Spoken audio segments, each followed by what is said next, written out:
പാലക്കാട് ജില്ലയിലെ കടമ്പഴിപ്പുറത്തായിരുന്നു മനുഷ്യ മനസാക്ഷിയെ നടുക്കിയ ദാരുണ സംഭവം അരങ്ങേറിയത്. റബ്ബർ തോട്ടത്താൽ ചുറ്റപ്പെട്ട കണ്ണക്കുറിശ്ശിയിലെ ഒരു വീട്ടിലേക്ക് അതിരാവിലെ തന്നെ റബ്ബർ വെട്ടുന്നതിനായി ടാപ്പിംഗ് തൊഴിലാളിയായ മാണി എത്തിയപ്പോഴായിരുന്നു പതിവിന് വിപരീതമായി റബ്ബർ വെട്ടുന്നതിനുള്ള കത്തിയും കൂടയുമൊന്നും വീടിന്റെ മുൻഭാഗത്ത് വെച്ചിട്ടില്ല എന്നുള്ള കാര്യം അയാളുടെ ശ്രദ്ധയിൽപ്പെട്ടത്. വീട്ടുകാരെവിടെയെങ്കിലും പോയതാകുമെന്ന് കരുതി അല്പദൂരം മാണി മുൻപോട്ട് നടന്നപ്പോഴായിരുന്നു വീടിന്റെ മുകളിൽ ഒരു ഭാഗത്തുള്ള ഓടുകൾ അസ്വാഭാവികമായ രീതിയിൽ ഇളക്കി മാറ്റപ്പെട്ടത് അയാളുടെ ശ്രദ്ധയിൽപ്പെട്ടത്. സംശയം തോന്നിയ മാണി ആ വീടിന് സമീപത്തേക്ക് ഒന്നുകൂടി എത്തി വീട്ടുടമസ്ഥനായ ഗോപാലകൃഷ്ണനെയും ഭാര്യയെയും വിളിച്ചപ്പോഴായിരുന്നു വീടിന്റെ ഉള്ളിൽ നിന്നും അസ്വാഭാവികമായ രീതിയിലുള്ള ഒരു ഞരക്കം കേട്ടത്. സംശയം തോന്നിയ മാണി ഉടൻ തന്നെ സമീപത്തുള്ള പറമ്പിലൊക്കെ റബ്ബർ വെട്ടിക്കൊണ്ടിരുന്ന വ്യക്തികളെയൊക്കെ ആ വീടിന് സമീപത്തേക്ക് വിളിച്ചു വരുത്തുകയും കാര്യം പറയുകയും ചെയ്തു. അവിടേക്ക് ഓടിയെത്തിയ വ്യക്തികളും വീടിനുള്ളിൽ നിന്ന് നേരിയ ഒരു ഞരക്കം കേട്ടു. ഉടൻ തന്നെ കൂട്ടത്തിലുണ്ടായിരുന്ന ഒരാൾ ആ പരിസരമൊക്കെ ഒന്ന് നിരീക്ഷിച്ചപ്പോഴായിരുന്നു അവിടെ ഒരു മൺവെട്ടി ഇരിക്കുന്നത് അയാളുടെ ശ്രദ്ധയിൽപ്പെട്ടത്. മൺവെട്ടിയുടെ പിടി ഉപയോഗിച്ച് ഞരക്കം കേൾക്കുന്ന ഭാഗത്തെ മുറിയുടെ ജനാലയിലേക്ക് 3-4 തവണ ഇടിച്ചു നോക്കി. 3-4 തവണ ശക്തമായി ഇടിച്ചപ്പോൾ അകത്തുള്ള കുറ്റി ഇളക്കപ്പെടുകയും ജനൽപ്പാളി തുറക്കപ്പെടുകയും ചെയ്തു. ജനൽപ്പാളിയിലൂടെ അകത്തേക്ക് നോക്കിയ നാട്ടുകാരാകട്ടെ നടുക്കുന്ന ഒരു ഭീകര കാഴ്ചയാണ് അകത്ത് കണ്ടത്. ആ വീട്ടിലെ ഒരു ബെഡ്റൂമിന്റെ ജനലാണ് ആ വ്യക്തികൾ ചേർന്ന് തുറന്നത്. ജനൽ തുറന്നപ്പോൾ കണ്ടത് അസ്വാഭാവികമായ നിലയിൽ ശരീരം മുഴുവൻ വെട്ടേറ്റ് കഴുത്തൊടിഞ്ഞു തൂങ്ങിയ നിലയിൽ കിടക്കുന്ന ഒരു സ്ത്രീയെയാണ്. കമിഴ്ന്നു കിടക്കുന്ന ആ സ്ത്രീയാണ് നേരിയ ശബ്ദത്തിൽ ഞരങ്ങുന്നത്. ആ സമയത്തായിരുന്നു നടുക്കുന്ന മറ്റൊരു കാഴ്ച കൂടി നാട്ടുകാർ കണ്ടത്. ആ കിടക്കയ്ക്ക് സമീപം തറയിലായി ആ വീട്ടിലെ കാരണവരായ ഗോപാലകൃഷ്ണനും രക്തത്തിൽ കുളിച്ചു കിടക്കുന്നു. നാട്ടുകാർ വിവരമറിയിച്ചതിനെ തുടർന്ന് ഉടൻ തന്നെ ഒരു സംഘം പോലീസുകാരും ആംബുലൻസുമൊക്കെ സംഭവസ്ഥലത്തേക്ക് എത്തി. ആംബുലൻസ് എത്തിയ നിമിഷത്തിൽ തന്നെ ആ സ്ത്രീയെ നാട്ടുകാർ ചേർന്ന് ആംബുലൻസിലേക്ക് കയറ്റി ഹോസ്പിറ്റലിലേക്ക് ഷിഫ്റ്റ് ചെയ്തു. SI ഉൾപ്പെടുന്ന സംഘം ഉടൻ തന്നെ വിവരം ഉന്നത ഉദ്യോഗസ്ഥരെ അറിയിക്കുകയും ചെയ്തു. ആ വീട്ടിലുള്ളത് ഗോപാലകൃഷ്ണനും ഭാര്യ തങ്കമ്മയുമാണ്. അവരുടെ 2 മക്കളും അമേരിക്കയിലാണ്. അതുകൊണ്ട് തന്നെ പ്രദേശവാസികൾ അമേരിക്കക്കാരുടെ വീടെന്നാണ് ആ വീടിനെ വിശേഷിപ്പിക്കാറുള്ളത്. അമേരിക്കക്കാരുടെ വീടിനകത്ത് വലിയൊരു ആക്രമണം നടന്നു എന്നുള്ള വാർത്ത ഉടൻ തന്നെ ആ പ്രദേശമാകെ പരക്കുകയും ചെയ്തു. സംഭവം നടന്ന് അധിക സമയം കഴിയും മുൻപ് തന്നെ ഡോഗ് സ്ക്വാഡും ഫോറൻസിക് സംഘവും സംഭവസ്ഥലത്തെത്തി പരിശോധന ആരംഭിച്ചു. സംഭവസ്ഥലത്തെത്തിയ ഡോഗ് സ്ക്വാഡ് പ്രദേശമൊക്കെ മണം പിടിച്ചു നോക്കിയെങ്കിലും പ്രത്യേകിച്ച് തെളിവിലേക്ക് നയിക്കുന്ന ഒന്നും തന്നെ കണ്ടെത്താൻ അതിന് കഴിഞ്ഞില്ല. ഈ സമയത്ത് സംഭവസ്ഥലത്തെത്തിയ ഫോറൻസിക് സംഘം വീടിനുള്ളിൽ വിശദമായ പരിശോധന നടത്തി. വീടിനുള്ളിൽ അകത്തെ മുറിയിലെ 2 ഓടുകൾ ഇളക്കി മാറ്റിയ നിലയിലാണ്. ആ ഓടിന് താഴെയുള്ള കഴുക്കോലിൽ ഒരു കയർ തൂങ്ങിക്കിടപ്പുണ്ട്. ഓടിളക്കി അതിലൂടെ കയറിൽ തൂങ്ങി അകത്തുണ്ടായിരുന്ന മേശയുടെ പുറത്തേക്ക് ഏതോ വ്യക്തി അല്ലെങ്കിൽ വ്യക്തികൾ ഇറങ്ങിയിരിക്കുകയാണ്. ആ മേശ കൃത്യമായി അവിടെ ഉണ്ടാകുമെന്ന് അറിവുള്ള വ്യക്തികൾ തന്നെയാണ് അതിന് മുകളിലുള്ള 2 ഓടുകൾ ഇളക്കി അതിലൂടെ കയറിൽ തൂങ്ങി മേശപ്പുറത്തേക്ക് ഇറങ്ങി ഹാളിനകത്തേക്ക് എത്തിയിരിക്കുന്നത്. ഫോറൻസിക് സംഘത്തിന്റെ പരിശോധനയിൽ ആ വീടിനകത്തു നിന്നും കിട്ടിയത് 11 അപരിചിതരുടെ വിരലടയാളങ്ങളാണ്. 11 വിരലടയാളങ്ങളെന്ന് ആദ്യഘട്ടത്തിൽ ഫോറൻസിക് സംഘം പറഞ്ഞെങ്കിലും പിന്നീടുള്ള സൂക്ഷ്മ പരിശോധനയിൽ 7 പേരുടെ വിരലടയാളങ്ങളാണെന്ന് തെളിഞ്ഞു. ഒരാളുടെ 5 വിരലടയാളവും ബാക്കി 6 പേരുടെ ഓരോ വിരലടയാളവും. 7-അംഗ സംഘം ആ വീടിനുള്ളിലേക്ക് കടന്ന് അതിക്രൂര കൊലപാതകം നടത്തിയിരിക്കുകയാണെന്ന് ആദ്യഘട്ടത്തിൽ പോലീസ് വിലയിരുത്തി. ഇൻക്വസ്റ്റ് നടപടികൾ പൂർത്തിയാക്കിയ ശേഷം ഗോപാലകൃഷ്ണന്റെ മൃതദേഹം പോസ്റ്റ്മോർട്ടത്തിനായി ഹോസ്പിറ്റലിലേക്ക് ഷിഫ്റ്റ് ചെയ്തു. ഗോപാലകൃഷ്ണന്റെ മൃതദേഹം മഞ്ചേരി മെഡിക്കൽ കോളേജിലേക്ക് കൊണ്ടുപോകുമ്പോൾ തന്നെ പോലീസ് സംഘം മറ്റൊരു കാര്യം കൂടി അറിഞ്ഞിരുന്നു. നേരത്തെ ഹോസ്പിറ്റലിലേക്ക് ഷിഫ്റ്റ് ചെയ്ത തങ്കമ്മയും മരിച്ചു എന്നുള്ള വിവരമാണ് പോലീസ് സംഘം അറിഞ്ഞത്. തങ്കമ്മയുടെ മൃതദേഹവും പോസ്റ്റ്മോർട്ടത്തിനായി മഞ്ചേരി മെഡിക്കൽ കോളേജിലേക്ക് ഷിഫ്റ്റ് ചെയ്തു. ആക്രമണത്തിന് പിന്നിൽ 7ഓളം വ്യക്തികൾ ഉണ്ടാകണമെങ്കിൽ ഒരുപക്ഷെ അവർ തിരുട്ട് സംഘങ്ങളാണോ എന്ന് പോലും പോലീസ് സംഘത്തിന് സംശയം തോന്നി. എങ്കിലും അവർക്ക് ആ വീടിനെക്കുറിച്ച് നല്ല പരിചയം ഉണ്ടാകണം. അമേരിക്കക്കാരുടെ വീടായതുകൊണ്ട് തന്നെ ആ വീട്ടിൽ നല്ല സ്വർണവും പണവും ഉണ്ടാകുമെന്ന് ആരെങ്കിലും പറഞ്ഞ് ഇവർക്ക് അറിവ് കിട്ടിയിട്ടുണ്ടാകാം. അങ്ങനെയാകാം അവർ മോഷണം നടത്തിയതെന്ന് പോലീസ് വിലയിരുത്തി. ഡിവൈഎസ്പിയുടെ നേതൃത്വത്തിൽ പോലീസ് സംഘത്തെ വിവിധ ഗ്രൂപ്പുകളായി തിരിക്കുകയും ഓരോ ഗ്രൂപ്പിനും വ്യത്യസ്തമായ ചുമതലകൾ നൽകുകയും ചെയ്തു. ആദ്യഘട്ടത്തിൽ അടുത്തുള്ള മൊബൈൽ ടവറുകളുടെ കീഴിലുണ്ടായിരുന്ന മൊബൈൽ ഫോണുകൾ കേന്ദ്രീകരിച്ച് ഒരു അന്വേഷണം നടത്താനാണ് നിർദ്ദേശം നൽകിയത്. പ്രദേശവാസികളെയും ബന്ധുക്കളെയും ഒക്കെ ചോദ്യം ചെയ്യാൻ ഒരു സംഘം പോലീസുകാർക്ക് നിർദ്ദേശം നൽകി. ഇതേ സമയം തന്നെ സംഭവം നടന്ന ദിവസമോ അതിന്റെ തലേ ദിവസമോ ആ മൊബൈൽ ടവർ ലൊക്കേഷനിലേക്ക് അപരിചിതമായ ഏതെങ്കിലും നമ്പറുകളിൽ നിന്ന് കോളുകൾ വന്നിട്ടുണ്ടോ എന്നൊന്ന് അന്വേഷിക്കാനായിരുന്നു ചുമതല നൽകിയത്. സംഭവം നടന്നതിന് ശേഷം ആ ടവർ പരിധിയിലുള്ള ഏതെങ്കിലും മൊബൈൽ ഫോണുകൾ സ്വിച്ച് ഓഫ് ആയിട്ടുണ്ടോ എന്നും ആ പരിധിയിൽ നിന്നും ഏതെങ്കിലും വ്യക്തികൾ ഏതെങ്കിലും സ്ഥലത്തേക്ക് വിട്ടുപോയിട്ടുണ്ടോ എന്നുകൂടി അന്വേഷിക്കാൻ പോലീസ് സംഘത്തിന് നിർദ്ദേശം നൽകി. ഇതിനിടയിൽ ആ വീട്ടിൽ നിന്നും നഷ്ടമായിട്ടുള്ള സാധനങ്ങളുടെ ഒരു ലിസ്റ്റ് തന്നെ പോലീസ് സംഘം നാട്ടുകാരുടെയും റബ്ബർ വെട്ടുകാരന്റെയും സഹായത്തോടുകൂടി തയ്യാറാക്കി. തങ്കമ്മ എന്ന സ്ത്രീ എപ്പോഴും ആഭരണങ്ങൾ ധരിക്കുന്ന ഒരു വ്യക്തിയാണ്. 6 പവനിലധികം തൂക്കം വരുന്ന ഒരു മാല തങ്കമ്മ സ്ഥിരമായി ധരിക്കാറുണ്ട്. അവരെ ഹോസ്പിറ്റലിലേക്ക് ഷിഫ്റ്റ് ചെയ്തിരുന്ന സമയത്ത് അവരുടെ കഴുത്തിൽ അങ്ങനെ ഒരു മാല ഉണ്ടായിരുന്നില്ല. കൊലപാതകികൾ ആ മാല മോഷ്ടിച്ചിട്ടുണ്ടാകാമെന്ന് പോലീസ് വിലയിരുത്തി. പോലീസ് സംഘത്തിന്റെ പരിശോധനയിൽ വീടിനുള്ളിലുള്ള അലമാരകളും ഷെൽഫുകളും ഒന്നും തന്നെ തുറന്നിട്ടില്ല എന്ന് വ്യക്തമായി. ഈ സമയത്തായിരുന്നു ഗോപാലകൃഷ്ണന്റെയും ഭാര്യയുടെയും പോസ്റ്റ്മോർട്ടം റിപ്പോർട്ട് പുറത്തുവരുന്നത്. ഗോപാലകൃഷ്ണന്റെ ശരീരം 82 തവണ വെട്ടിമുറിച്ചിരിക്കുകയാണ്. വെട്ടിമുറിക്കാൻ ഉപയോഗിച്ച ആയുധം ഉപയോഗിച്ച് ഗോപാലകൃഷ്ണന്റെ ശരീരത്തിൽ കുത്തി പരിക്കേൽപ്പിച്ചിട്ടുമുണ്ട്. ഗോപാലകൃഷ്ണനെ ശരിക്കും കൊല്ലാക്കൊല ചെയ്തിരിക്കുകയാണെന്ന് തന്നെ പറയാം. ഭാര്യ തങ്കമ്മയെയും അതുപോലെ തന്നെ പീഡിപ്പിച്ചിരിക്കുകയാണ്. 35ലധികം മുറിവുകളാണ് തങ്കമ്മയുടെ ശരീരത്തിലുള്ളത്. അവരുടെ ശരീരവും വെട്ടിപ്പിളർത്തിയിരിക്കുകയാണ്. അതിക്രൂര മനോഭാവമുള്ള വ്യക്തികളാണ് ഈ കൊലപാതകങ്ങൾ നടത്തിയിട്ടുള്ളത്. അത്തരത്തിലുള്ള ക്രിമിനൽസിന്റെ ലിസ്റ്റും പോലീസ് സംഘത്തിന്റെ കയ്യിലുണ്ട്. അത്തരത്തിലുള്ള വ്യക്തികളാരെങ്കിലും ജയിലിൽ നിന്ന് പുറത്തിറങ്ങി ഈ ദിവസങ്ങളിൽ ആ ഭാഗത്ത് എവിടെയെങ്കിലും എത്തിയിട്ടുണ്ടോ എന്നൊന്ന് അന്വേഷിക്കാൻ പോലീസ് സംഘത്തിന് ചുമതല ലഭിച്ചു. ഏതെങ്കിലും തരത്തിലുള്ള ക്രൈമുകളിൽ ഏർപ്പെട്ടിട്ടുള്ള വ്യക്തികളുടെയൊക്കെ ഫിംഗർ പ്രിന്റുകൾ പോലീസ് സംഘത്തിന്റെ കൈവശമുണ്ട്. ആ ഫിംഗർ പ്രിന്റുകളുമായി അവർ ശേഖരിച്ചിട്ടുള്ള 7ഓളം വരുന്ന ഫിംഗർ പ്രിന്റുകൾ മാച്ച് ചെയ്തിട്ടുണ്ടോ എന്ന് പോലീസ് സംഘം വിശദമായി തന്നെ പരിശോധിച്ചു. എന്നാൽ പോലീസിന്റെ ലിസ്റ്റിലുള്ള ഫിംഗർ പ്രിന്റുകളുമായി ആ ഫിംഗർ പ്രിന്റുകളൊന്നും മാച്ച് ചെയ്തിട്ടില്ല. സ്ഥിരം വ്യക്തികളൊന്നുമല്ല മോഷണത്തിനും കൊലപാതകത്തിനും പിന്നിലെന്ന് പോലീസിന് വ്യക്തമായി. ഗോപാലകൃഷ്ണനെയും കുടുംബത്തെയും കുറിച്ചുള്ള കൂടുതൽ വിവരങ്ങൾ നാട്ടുകാരിൽ നിന്നും പോലീസ് സംഘം ശേഖരിച്ചു. വലിയ പണക്കാരൊന്നുമായിരുന്നില്ല അവർ. കഷ്ടപ്പെട്ട് പഠിച്ച് മക്കളെ വളർത്തി. ആ കഷ്ടപ്പാടിന്റെ ഫലമായി മക്കൾ അമേരിക്കയിൽ ജോലി സമ്പാദിക്കുകയും ചെയ്തു. മക്കളൊക്കെ നല്ല നിലയിൽ എത്തിയതിനു ശേഷമാണ് അത്യാവശ്യം ആഭരണമൊക്കെ ആ വീട്ടമ്മ ധരിക്കാൻ തുടങ്ങിയത്.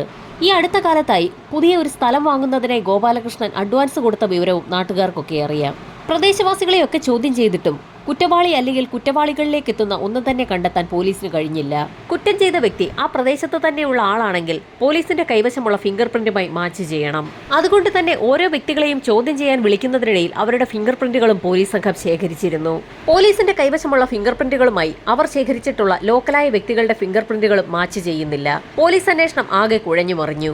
പ്രദേശവാസിയായ ഒരു ഗോപാലകൃഷ്ണനെ പോലീസ് സംഘത്തിന് സംശയം തോന്നി. അയാളെ പലതവണ സ്റ്റേഷനിലേക്ക് വിളിച്ചു വരുത്തി ചോദ്യം ചെയ്തെങ്കിലും താൻ ഒരു കുറ്റവും ചെയ്തിട്ടില്ല എന്നുള്ള മറുപടിയായിരുന്നു അയാൾ നൽകിയത്. എന്നാൽ അയാളെ സ്ഥിരമായി സ്റ്റേഷനിലേക്ക് വിളിച്ചു വരുത്തി ചോദ്യം ചെയ്യുന്നത് പോലീസ് സംഘം ആവർത്തിച്ചുകൊണ്ടിരുന്നു. അങ്ങനെ ഏകദേശം 20 തവണയാണ് പോലീസ് സംഘം ഗോപാലകൃഷ്ണനെ ചോദ്യം ചെയ്തത്. പോലീസുകാർ പല ആവർത്തി ചോദ്യം ചെയ്തതിന്റെ ഭാഗമായി ഗോപാലകൃഷ്ണൻ ആത്മഹത്യക്ക് ശ്രമിക്കുകയും തലനാരിഴയ്ക്ക് രക്ഷപ്പെടുകയും ചെയ്തു. കടമ്പഴിപ്പുറത്തെ ഗോപാലകൃഷ്ണന്റെയും ഭാര്യയുടെയും മരണത്തിൽ പോലീസുകാർ നിരപരാധികളെ ക്രൂശിക്കുന്നു എന്ന തരത്തിൽ വാർത്ത പരക്കുകയും ചെയ്തു. ഇതിനിടയിൽ അന്വേഷണം മുൻപോട്ട് പോയെങ്കിലും പ്രതിയിലേക്ക് എത്താൻ കഴിയാത്ത സാഹചര്യത്തിൽ കേസ് അന്വേഷണവും ഇഴഞ്ഞു നീങ്ങി തുടങ്ങി. ഇതിനിടയിൽ അമേരിക്കയിലുണ്ടായിരുന്ന ഗോപാലകൃഷ്ണന്റെ മക്കൾ തിരികെ നാട്ടിലേക്ക് എത്തുകയും MLA-മാർക്കും MP-മാർക്കുമൊക്കെ പരാതി നൽകുകയും ചെയ്തു. അതിന് ഫലമുണ്ടായി. അന്വേഷണം ലോക്കൽ പോലീസിൽ നിന്നും ഗവൺമെന്റ് ക്രൈംബ്രാഞ്ചിന് കൈമാറി. മരണം നടന്ന ദിവസം മുതൽ ഇതുവരെയുള്ള മുഴുവൻ കാര്യങ്ങളും ക്രൈംബ്രാഞ്ച് സംഘം വിശദമായ പരിശോധനയ്ക്കും അന്വേഷണങ്ങൾക്കും വിധേയമാക്കി. വളരെ നല്ല രീതിയിലുള്ള ഒരു അന്വേഷണം ലോക്കൽ പോലീസ് നടത്തിയിട്ടുണ്ടായിരുന്നു. സംശയിക്കാൻ കഴിയുന്ന 35ഓളം വരുന്ന ആളുകളുടെ ലിസ്റ്റ് തയ്യാറാക്കുകയും അവരെ എന്തുകൊണ്ടാണ് സംശയിച്ചതെന്നുള്ള കാരണം ഉൾപ്പെടെ വിശദമായി രേഖപ്പെടുത്തുകയും ചെയ്തിട്ടുണ്ട്. ക്രൈംബ്രാഞ്ച് സംഘം അതൊക്കെ വിശദമായി തന്നെ പഠിച്ചു. ആ 35 പേരെയും ക്രൈംബ്രാഞ്ച് സംഘം നേരിട്ട് പോയി കാണുകയും ചോദ്യം ചെയ്യുകയും ചെയ്തു. ചോദ്യം ചെയ്യലിൽ 35 പേർക്കും ഈ കേസുമായി യാതൊരു ബന്ധവുമില്ല എന്ന് മനസ്സിലായി. സംഭവം നടന്ന ദിവസവും പിറ്റേ ദിവസവും ആ നാട് വിട്ടു പോയ വ്യക്തികളുടെ എല്ലാം വിശദമായ വിവരങ്ങൾ തന്നെ ലോക്കൽ പോലീസ് ശേഖരിച്ചു വെച്ചിട്ടുണ്ട്. ആ സ്ഥലത്ത് നിന്നും താമസം മാറിയും ജോലിക്കായും പോയ ആളുകളെയൊക്കെ വിശദമായി തന്നെ പോലീസ് സംഘം നിരീക്ഷിക്കുകയും അവരെക്കുറിച്ച് രേഖപ്പെടുത്തിയിട്ടുള്ള കാര്യങ്ങളൊക്കെ വിശദമായി പരിശോധിക്കുകയും ചെയ്തു. എന്നാൽ ആ ഡേറ്റകളിൽ നിന്നും ക്രൈംബ്രാഞ്ച് സംഘത്തിന് ഒന്നും കണ്ടെത്താൻ കഴിഞ്ഞില്ല. മൂന്നാമതായി ലോക്കൽ പോലീസ് സംഘം ശേഖരിച്ചു വെച്ചിട്ടുള്ളത് പ്രദേശവാസികളുടെ ഫിംഗർ പ്രിന്റുകളാണ്. പോലീസിന്റെ ക്രൈം ലിസ്റ്റിൽ ഉൾപ്പെട്ടിട്ടുള്ള ആളുകളുടെ ഫിംഗർ പ്രിന്റുമായി നാട്ടുകാരുടെ ഫിംഗർ പ്രിന്റുകളൊന്നും യോജിക്കുന്നില്ല എന്ന് ആ ഫയലിൽ വ്യക്തമാക്കിയിട്ടുണ്ട്. ക്രൈംബ്രാഞ്ച് സംഘം അതേക്കുറിച്ചൊരു അന്വേഷണം നടത്തിയെങ്കിലും അതിൽ നിന്നും പോലീസ് സംഘത്തിന് പ്രത്യേകിച്ച് ഒന്നും തന്നെ കണ്ടെത്താൻ കഴിഞ്ഞില്ല. ലോക്കൽ പോലീസിന്റെ നിഗമനമനുസരിച്ച് സൈക്കിക്കായ ഒരു വ്യക്തി നടത്തിയ കൊലപാതകങ്ങളാണിത് എന്നുള്ളതാണ്. എന്നാൽ കേസ് പഠിച്ച ക്രൈംബ്രാഞ്ച് സംഘത്തിന് തീർത്തും പ്രൊഫഷണൽ അല്ലാത്ത ഒരു കുറ്റവാളി നടത്തിയ കൊലപാതകങ്ങളാണ് ഇതെന്നുള്ള നിഗമനമാണുള്ളത്. കാരണം 2 വ്യക്തികളുടെയും ശരീരത്തിലേറ്റ വെട്ടിന്റെ പാടുകളാണ് അത് സൂചിപ്പിക്കുന്നത്. പ്രൊഫഷണലായ ഒരു വ്യക്തിയാണെങ്കിൽ ആരെയെങ്കിലും കൊലപ്പെടുത്തുന്നതിന് ഇത്രയധികം തവണ വെട്ടി പരിക്കേൽപ്പിക്കേണ്ട ആവശ്യമില്ല. ഒരാളെ പ്രൊഫഷണലായി കൊല്ലാൻ അറിഞ്ഞുകൂടാത്ത വ്യക്തിയാണ് തലങ്ങും വിലങ്ങും വെട്ടുക. അക്കാര്യം ഉറപ്പിച്ച ക്രൈംബ്രാഞ്ച് സംഘം അങ്ങനെ ഒരു നിഗമനത്തിലാണ് എത്തിയത്. ഗോപാലകൃഷ്ണന്റെയും തങ്കമ്മയുടെയും പോസ്റ്റ്മോർട്ടം റിപ്പോർട്ടിലൂടെ കടന്നുപോയപ്പോഴാണ് ക്രൈംബ്രാഞ്ച് സംഘത്തിന് അത്തരത്തിലൊരു നിഗമനമുണ്ടായത്. അത് മാത്രവുമല്ല, ആ വീടിനുള്ളിലൊന്നും അരിച്ചു പറക്കിയതിന്റെ യാതൊരു ലക്ഷണവുമില്ല. ആ സ്ത്രീയുടെ കഴുത്തിലുണ്ടായിരുന്ന ആഭരണം ഊരിയെടുത്ത ശേഷം ആ വ്യക്തി അവിടെ നിന്നും രക്ഷപ്പെടുകയായിരുന്നു. മറ്റ് സ്വർണമോ പണമോ ഒന്നും മോഷ്ടിക്കാതെ ആ വീട്ടിൽ നിന്നും രക്ഷപ്പെടാനുള്ള ഒരു ശ്രമം ആ കൊലയാളി നടത്തിയിട്ടുണ്ട്. അങ്ങനെയെങ്കിൽ ആ വ്യക്തി ലോക്കലായിട്ടുള്ള ഒരാളായിരിക്കണം. അയാളെ നാട്ടുകാർക്കും അതോടൊപ്പം തന്നെ ഗോപാലകൃഷ്ണന്റെ വീട്ടുകാർക്കും ഒരുപക്ഷെ പരിചയമുണ്ടായിരിക്കണം. അവരുടെയൊന്നും ശ്രദ്ധയിൽപ്പെടാതെ അതിവേഗം കാര്യം നടത്തി അവിടെ നിന്ന് രക്ഷപ്പെടാനാണ് അയാൾ ശ്രമിച്ചിട്ടുള്ളത്. ആളുകൾ തിരിച്ചറിയുന്ന വ്യക്തിയെന്ന് പറയുമ്പോൾ ലോക്കലായിട്ടുള്ള വ്യക്തിയാണ്. അങ്ങനെ ഒരു വ്യക്തിയെ കണ്ടെത്താൻ സാധാരണയായി ആദ്യം തന്നെ കേസ് അന്വേഷിച്ച ലോക്കൽ പോലീസിന് കഴിയേണ്ടതുമാണ്. ഇവിടെ ലോക്കൽ പോലീസിന് അതിന് കഴിഞ്ഞിട്ടില്ല. അതിന്റെ കാരണം എന്താണെന്ന് ആദ്യം തന്നെ കണ്ടെത്തണമെന്ന് ക്രൈംബ്രാഞ്ച് സംഘം തീരുമാനിച്ചു. അതിനായി ക്രൈംബ്രാഞ്ച് സംഘം വളരെ വിചിത്രമായ ഒരു തീരുമാനമാണ് എടുത്തത്. ക്രൈംബ്രാഞ്ച് സംഘത്തെ ആരും മനസ്സിലാക്കാത്ത രീതിയിൽ എവിടെയെങ്കിലും വേഷം മാറി ഒളിച്ചു താമസിക്കുക. അതിനായി സംഭവം നടന്ന പ്രദേശത്ത് നിന്നും 2 കിലോമീറ്റർ മാറി ഒരു വീട് ക്രൈംബ്രാഞ്ച് സംഘം വാടകയ്ക്കെടുത്തു. പോലീസ് വേഷമോ പോലീസിന്റേതായിട്ടുള്ള ഒരു വാഹനമോ ഉപയോഗിക്കാതെയാണ് ക്രൈംബ്രാഞ്ച് സംഘം ആ വീട്ടിൽ താമസം ആരംഭിച്ചത്. നാട്ടുകാരുടെ കണ്ണിൽ പാലക്കാട് ജോലിയുള്ള ചില വ്യക്തികളെന്ന പേരിലായിരുന്നു അവരറിയപ്പെട്ടത്. മഫ്തിയിലുള്ള പോലീസ് സംഘം സമീപത്തുള്ള ചായക്കടകളിലും ആളുകൾ കൂടുന്ന പ്രദേശങ്ങളിലുമൊക്കെ കേസന്വേഷണത്തിന്റെ ഭാഗമായി നിരീക്ഷണം നടത്തിക്കൊണ്ടേയിരുന്നു. ഈ സമയത്തായിരുന്നു ചായക്കടയിലുണ്ടായിരുന്ന 2 വ്യക്തികൾ ഒരു കാര്യം പറയുന്നത് ക്രൈംബ്രാഞ്ച് സംഘത്തിന്റെ ശ്രദ്ധയിൽപ്പെടുന്നത്. തന്റെ പഴക്കം ചെന്ന ആധാർ കാർഡ് അപ്ഡേറ്റ് ചെയ്യാൻ ചെന്ന സമയത്ത് കയ്യിൽ മുറിവുണ്ടായിരുന്നത് കൊണ്ട് അപ്ഡേഷൻ നടത്താൻ കഴിഞ്ഞില്ല എന്നുള്ളതായിരുന്നു ചായക്കടയിലിരുന്ന് ചായ കുടിച്ചുകൊണ്ടിരുന്ന ഒരു വ്യക്തി അയാളുടെ സുഹൃത്തിനോട് പറഞ്ഞത്. തീർത്തും നിസ്സാരമായി തോന്നിയേക്കാവുന്ന ഒരു കാര്യമാണ് അവർ തമ്മിൽ സംസാരിച്ചതെങ്കിൽ പോലും ക്രൈംബ്രാഞ്ച് സംഘത്തിൽപ്പെട്ട ആളുകൾക്ക് ആ കാര്യം കേട്ടപ്പോൾ ഒരു സംശയം തോന്നി. അവരുടെ സംശയം ഉടൻ തന്നെ കേസന്വേഷണത്തിന്റെ തലവനായ ഡിവൈഎസ്പി അറിയിക്കുകയും ചെയ്തു. നേരത്തെ ലോക്കൽ പോലീസ് നാട്ടുകാരുടെയൊക്കെ വിരലടയാളങ്ങൾ ശേഖരിച്ച സമയത്ത് അവരുടെ ആരുടെയെങ്കിലും കയ്യിൽ മുറിവുകളോ ചതവുകളോ ഉണ്ടായിരുന്നെങ്കിൽ അങ്ങനെയുള്ളവരുടെ വിരലടയാളം സംഭവം നടന്ന വീട്ടിൽ നിന്നും കിട്ടിയ വിരലടയാളവുമായി മാച്ച് ചെയ്യാൻ സാധ്യതയില്ല. ലോക്കലായ വ്യക്തിയാണ് കൊലപാതകം നടത്തിയതെങ്കിൽ ആ വിരലടയാളങ്ങളിൽ ഏതെങ്കിലും ഒരെണ്ണം ആ വീട്ടിൽ നിന്ന് ലഭിച്ച വിരലടയാളവുമായി മാച്ച് ചെയ്യേണ്ടതാണ്. ഒരു പക്ഷേ ആ വ്യക്തിയുടെ കയ്യിൽ എന്തെങ്കിലും മുറിവ് സംഭവിച്ചിട്ടുണ്ടെങ്കിൽ വിരലടയാളം മാറിപ്പോകാൻ സാധ്യതയുണ്ടെന്നുള്ള കാര്യമായിരുന്നു ക്രൈംബ്രാഞ്ച് സംഘം ഡിവൈഎസ്പി അറിയിച്ചത്. അവർ പറയുന്ന കാര്യത്തിൽ ഒരു സാധ്യതയുണ്ടെന്ന് ഡിവൈഎസ്പിക്കും തോന്നി. അങ്ങനെ മുറിവ് പറ്റിയ ഒരു വ്യക്തിയുണ്ടെങ്കിൽ അന്ന് വിരലടയാളം പതിയാതെ പോയ ആ വ്യക്തിയുടെ കയ്യിലെ മുറിവൊക്കെ ഇപ്പോൾ മാറിക്കാണും.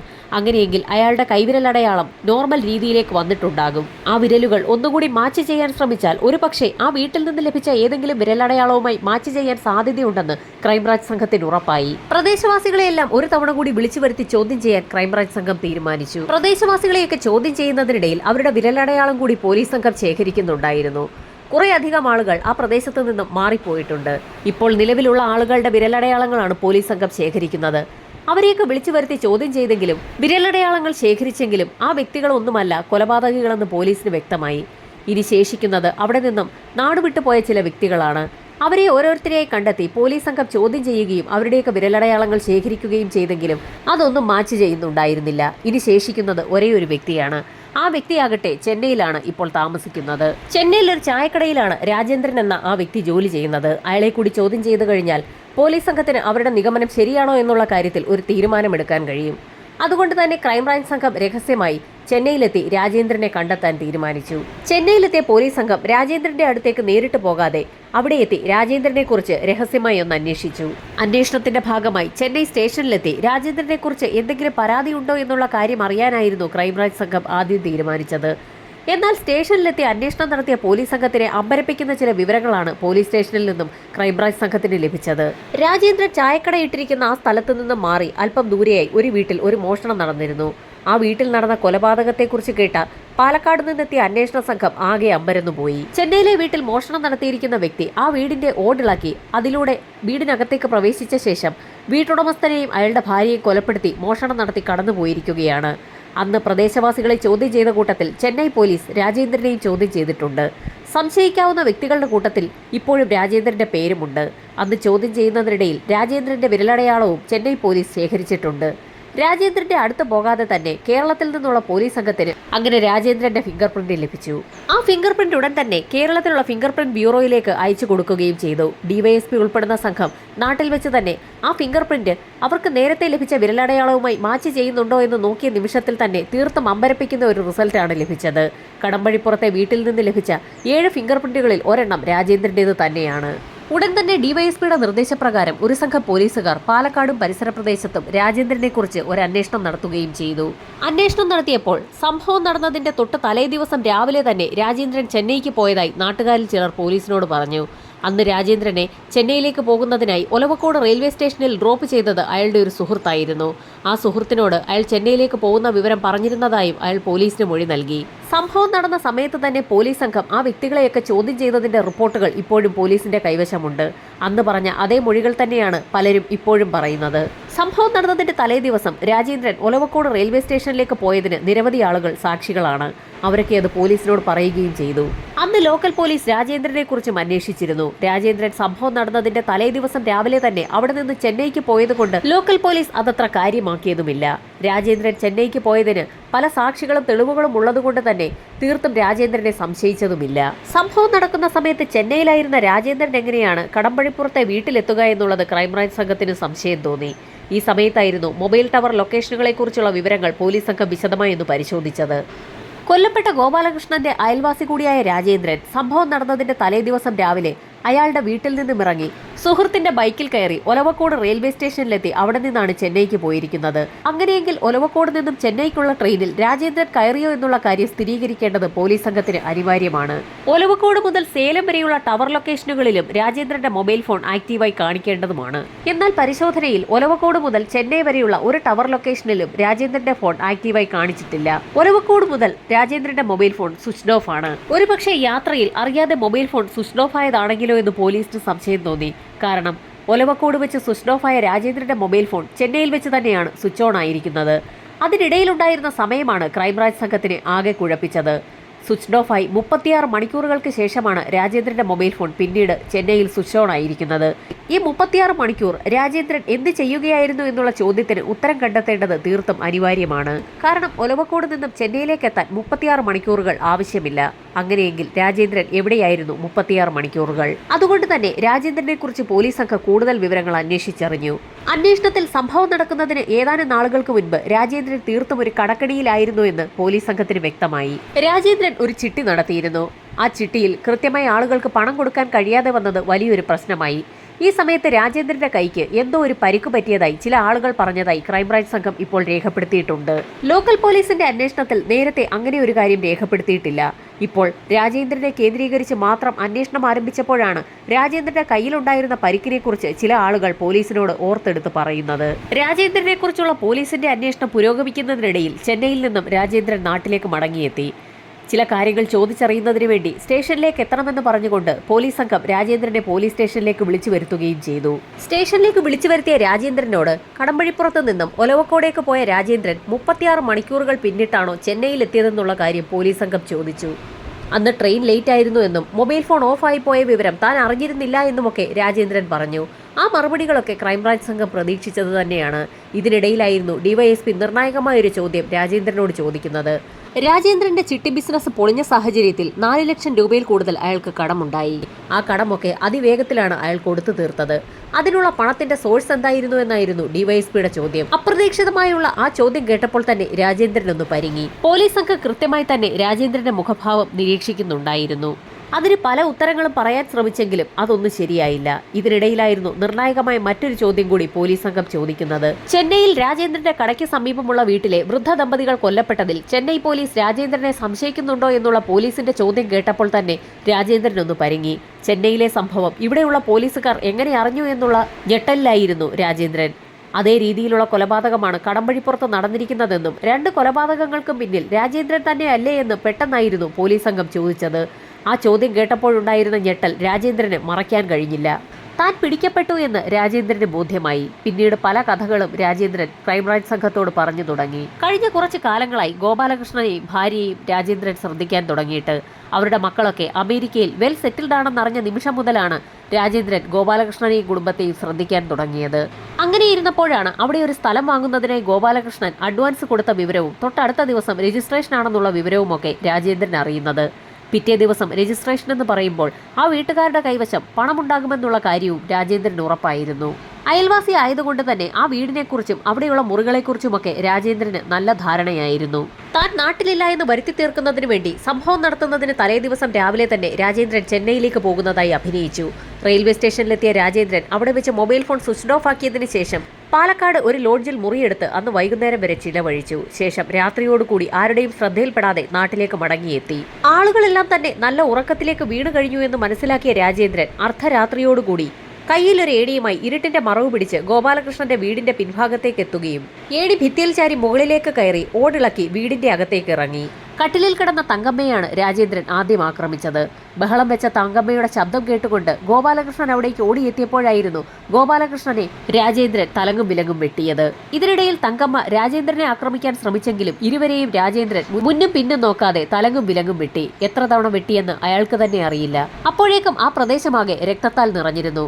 ഭയന്നുപോയ രാജേന്ദ്രൻ ഒന്നും ആലോചിക്കാതെ തങ്കമ്മയുടെ കഴുത്തിലുണ്ടായിരുന്ന മാലയും മോഷ്ടിച്ചുകൊണ്ട് വന്ന വഴിയിൽ കൂടി തിരികെ ഇറങ്ങി അവിടെ നിന്ന് രക്ഷപ്പെടുകയായിരുന്നു. തൊട്ടടുത്ത ദിവസം സ്ഥലം വാങ്ങുന്നതിനുള്ള രജിസ്ട്രേഷൻ നടത്തുമ്പോൾ കൈമാറാനിരുന്ന പണം മോഷ്ടിക്കുന്നതിനായിരുന്നു യഥാർത്ഥത്തിൽ രാജേന്ദ്രൻ പ്ലാൻ ചെയ്തിരുന്നത്. എന്നാൽ മാല മോഷ്ടിക്കാൻ മാത്രമേ അയാൾക്ക് കഴിഞ്ഞുള്ളൂ. ആ വീടിന്റെ മുകളിലേക്ക് രാജേന്ദ്രൻ എങ്ങനെയാണ് കയറിയതെന്ന് പോലീസിന് സംശയം തോന്നി. താൻ തന്റെ വീട്ടിൽ നിന്നും ഏണിയുമായി ഗോപാലകൃഷ്ണന്റെ വീട്ടിലേക്ക് എത്തിയതിനു ശേഷം അത് വീടിന്റെ ഒരു ഭാഗത്ത് ചാരി അങ്ങനെയാണ് ആ വീടിന് മുകളിലേക്ക് കയറി ഓടിളക്കിയതെന്ന് രാജേന്ദ്രൻ പോലീസിനോട് പറഞ്ഞു. കൊല നടത്തി തിരികെ പോയപ്പോൾ രാജേന്ദ്രൻ തന്റെ ഏണിയും കൊണ്ടാണ് അവിടെ നിന്നും പോയത്. അപ്പോഴാണ് പോലീസിന് നിർണായകമായ സംശയം തോന്നിയത്. സംഭവം നടന്നതിന് ശേഷം ലോക്കൽ പോലീസ് രാജേന്ദ്രന്റെ ഉൾപ്പെടെയുള്ള വിരലടയാളങ്ങൾ ശേഖരിച്ചതാണ്. അന്ന് എന്തുകൊണ്ടാണ് രാജേന്ദ്രന്റെ വിരലടയാളങ്ങൾ മാച്ച് ചെയ്യാതിരുന്നതെന്ന് പോലീസിന് സംശയം തോന്നി. ചായക്കട നടത്തുന്ന വ്യക്തിയായതുകൊണ്ട് തന്നെ ചായ വീണ് രാജേന്ദ്രന്റെ കൈയുടെ വിരലുകളൊക്കെ പൊള്ളിയിരിക്കുകയായിരുന്നു. ആ സമയത്തായിരുന്നു ലോക്കൽ പോലീസ് വിരലടയാളങ്ങൾ ശേഖരിച്ചത്. അതുകൊണ്ടാണ് അന്ന് സംഭവം നടന്ന വീട്ടിൽ നിന്ന് ലഭിച്ച വിരലടയാളങ്ങളുമായി രാജേന്ദ്രന്റെ വിരലടയാളം മാച്ച് ചെയ്യാതെ പോയത്. രാജേന്ദ്രന്റെ അറസ്റ്റ് രേഖപ്പെടുത്തിയ പോലീസ് സംഘം തെളിവെടുപ്പിനായി അയാളെ ഗോപാലകൃഷ്ണന്റെ വീട്ടിലേക്ക് കൊണ്ടുവന്നു. കൊലപാതകം നടത്തുന്നതിനു വേണ്ടി രാജേന്ദ്രൻ ഉപയോഗിച്ച വലിയൊരു തടിക്കഷ്ണവും കോടാലിയും ആ സംഭവ സ്ഥലത്ത് നിന്ന് തന്നെ രാജേന്ദ്രൻ കണ്ടെടുത്തു കൊടുത്തു. ലോക്കൽ പോലീസ് ആ പ്രദേശമാകെ അരിച്ചു പറക്കിയിട്ടും സമീപത്തുണ്ടായിരുന്ന ഒരു കിണറ്റിൽ തിരച്ചിൽ നടത്തിയിരുന്നില്ല. സമീപത്തുണ്ടായിരുന്ന ഒരു കിണറ്റിൽ നിന്നാണ് ആ ആയുധങ്ങൾ രാജേന്ദ്രൻ പോലീസിന് കാണിച്ചു കൊടുത്തത്. തുടർന്ന് കോടതിയിൽ ഹാജരാക്കിയ രാജേന്ദ്രനെ ആലത്തൂർ സബ് ജയിലിൽ റിമാൻഡ് ചെയ്തു. കോടതിയിൽ സ്വാഭാവികമായും വിചാരണ നടപടികൾ തുടങ്ങിയെങ്കിൽ പോലും അതിപ്പോൾ നിർത്തിവെച്ചിരിക്കുകയാണ്. കൊലപാതകം നടന്ന വീട്ടിൽ നിന്നും അപരിചിതരായ 7 വ്യക്തികളുടെ വിരലടയാളങ്ങളാണ് കണ്ടെത്തിയിട്ടുള്ളത്. അതിൽ ഒരാളുടേത് മാത്രമാണ് ഇപ്പോൾ സ്ഥിരീകരിച്ചിട്ടുള്ളത്. ബാക്കി 6 പേർ ആരൊക്കെയാണെന്നുള്ളത് കണ്ടെത്തേണ്ടതുണ്ട്. അതുകൂടി കണ്ടെത്തിയെങ്കിൽ മാത്രമേ വിചാരണ ആരംഭിക്കുകയുള്ളൂ.